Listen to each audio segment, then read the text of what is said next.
So now that the strikes are officially over, we can look ahead to the slate of movies coming in 2024. And with that, I wanted to give you guys some of the ones that I'm most excited to see.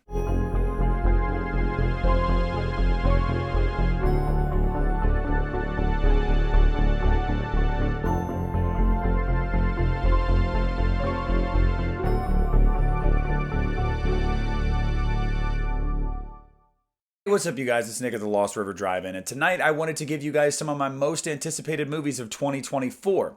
I'd been thinking about doing a video like this for a while, but I hadn't done it because as long as the strikes were going on, we wouldn't have been getting much of anything next year, especially the actors' strike. If it had not already finished filming, you probably weren't going to get it. And even then, since they couldn't do press, if it was a big movie, they might not have put it out anyway. But thankfully, both strikes have been resolved, the actors and writers have been given fair compensation and the protections they deserve. So with that being resolved, I wanted to give you guys some of my most anticipated movies next year. And right from the top, this is obviously at the forefront of everybody's mind right now because of the re-release last week, so let's just get right into it. Terrifier 3. Now we have a release date for Terrifier 3. It is October 25th, 2024. Obviously, finding out that this is a Christmas horror movie is kind of interesting to put it in October, but then I thought about it and I was like, actually, that's genius. People watch horror in October, obviously for Halloween. So if you put it the week of Halloween, you're going to maximize profits then. But also, you can continue to rake in profits in November and early December while it's still in theaters, assuming it doesn't get a limited release, because it is a Christmas horror movie. So this is honestly like a perfect storm. I think Bloody Disgusting, Damien Leone, everyone behind this film really thought this out, and I think that this is a brilliant idea. I would assume Terrifier 3 is going to begin principal photography very, very soon because they need to make that release date. So Terrifier 3 has got to be one of the ones I am most excited for next year. Next up is going to have to be Venom 3. Now, this is not really horror related, but I know a lot of horror fans tend to cross over into specific superheroes and villain stories, and Venom is usually one of them. I loved Venom. I loved Venom Let There Be Carnage. I understand that they're not for everybody. These kind of like zany, over the top, not take itself too seriously, anti-hero, superhero movies, they're kind of an acquired taste. But I think Tom Hardy is like awesome in the role, and obviously there have been rumors swirling that we're going to get Spider-Man in this movie. Now, whether that ends up happening or not, if it does, I hope it's not just some stupid bit part cameo, but even then, I am excited for Venom 3 nonetheless, with or without the inclusion of Spider-Man. Though if I had my druthers, I would want it to be Andrew Garfield's Spider-Man. I have spoken about that many times before. If you guys know me, you know he is my Spider-Man. And I think that the Amazing Spider-Man universe works perfectly tonally with the Venom films. Now, scoopers and leakers are saying it's going to be Tom Holland, which I'm just not the biggest fan of those Spider-Man movies, and I just don't think the vibe works with Venom. So if that ends up being the case, it's kind of a bummer. I prefer it to be Andrew, but regardless, Venom 3 is one of the ones I am most excited about next year. And so far, we're on this trend of threes, so let's keep it going with Deadpool 3. Again, I'm not a huge superhero movie fan at all. I haven't seen most of the Marvel movies, but two of them I have seen are the Deadpool movies, and I love those movies. They're funny, they're full of action, Ryan Reynolds carries it, the supporting cast is great, you've obviously got Hugh Jackman coming back as Wolverine, and every previous movie, including Logan, is canon. That's really, really cool, like super cool to hear. So I'm really looking forward to Deadpool 3. I hope they don't get too weird in the sense of like all these like multiple universes and everything is so meta. I know that's Deadpool's thing, but even as someone on the outside looking in, looking at Marvel and the state of it right now, I feel like they're getting way too grandiose with some of this stuff to the point where it's like we're so oversaturated, the market is so oversaturated with it that it's just kind of like getting to be a headache.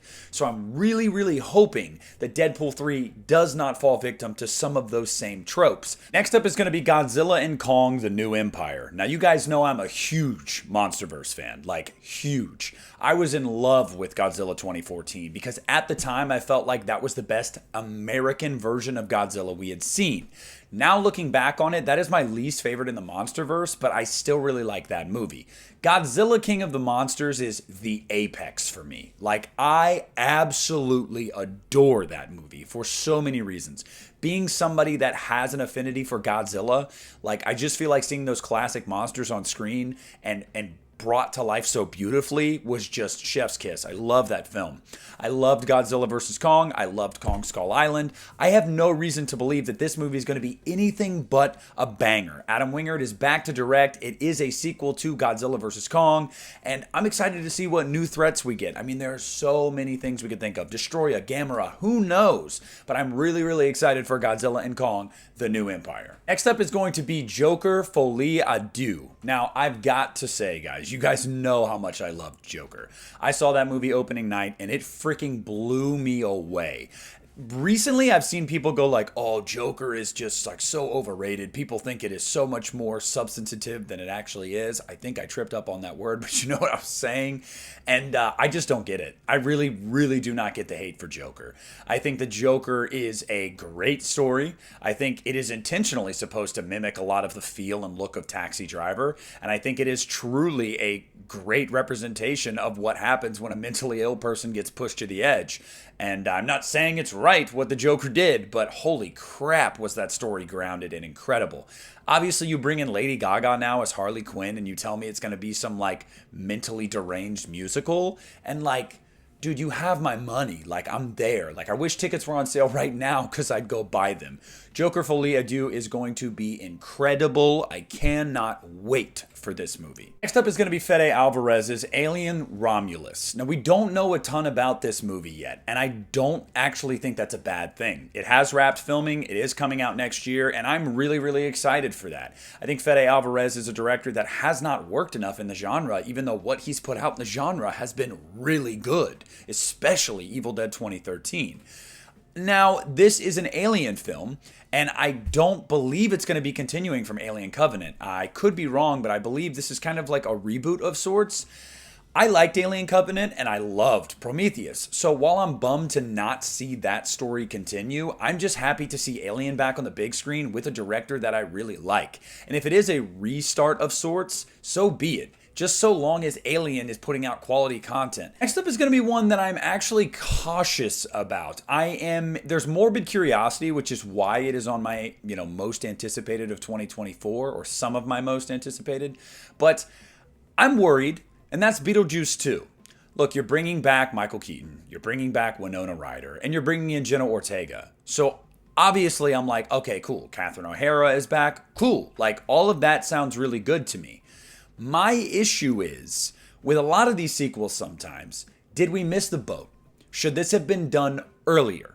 Now, with Tim Burton back, like, I have no reason to believe that this movie will be bad. I don't think it's going to be bad, but I almost wonder if it'll be able to capture what the first movie did so well. With the same people involved, you would have to think, yeah, there's a good chance, but I don't know. I wonder if this is one of those movies that should have gotten its sequel maybe 20 years ago. I look at Hocus Pocus 2 as one of them. Although the first one is just kind of cheesy and campy and kind of fits perfectly when it came out.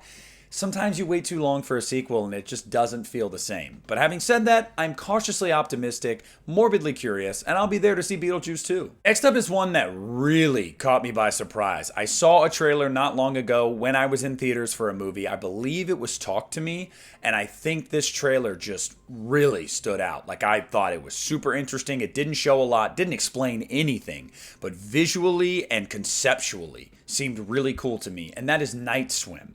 Now, I saw this recently, got a PG-13 rating, which I'm kind of like, PG-13 can be good. We have seen examples of that, but at the same time, it's kind of a bummer because, I mean, come on. Like, can we get a little gnarlier with our movies already? Like, it's our PG-13. Teenagers are going to go see it regardless. Having said that, though, again, the concept seems really cool. It is being left very ambiguous. I thought visually it was super impressive. I don't know if I've ever seen a movie like this. So Night Swim is one that kind of crept up on me, and I'm actually really looking forward to it. My most anticipated movie of 2024, hands down, bar none, it has got to be Maxine. Look, you guys know I adore X. Like, adore X. It's one of my favorite horror films of the last decade. That movie blew me away. Pearl, I loved Pearl as well. Not as much as X, because they're very different types of movies, but I love them both. They're a great companion piece.